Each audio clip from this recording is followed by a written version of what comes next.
All right, today we're gonna have a dog seat cover. We're gonna set it up. It comes with the actual straps, if you guys can see it.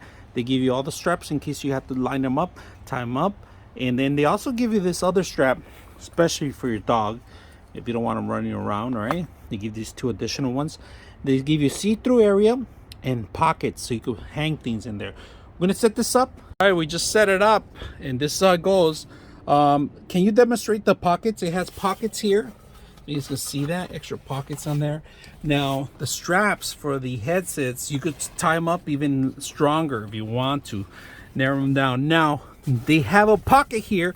If you want your dog to go on the other side, you can do that, and it has that extra double clip here, so you could lock them in the zipper, or you could remove this if you want. This is an option, or bring it down.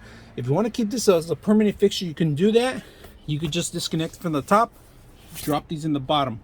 And the same thing in the top. You want your dog not to come out from one end of the door. If it's open up, it sees it as that. You could unzip it, you could unbuckle it. Today we're gonna keep it as is, and we're gonna close the door.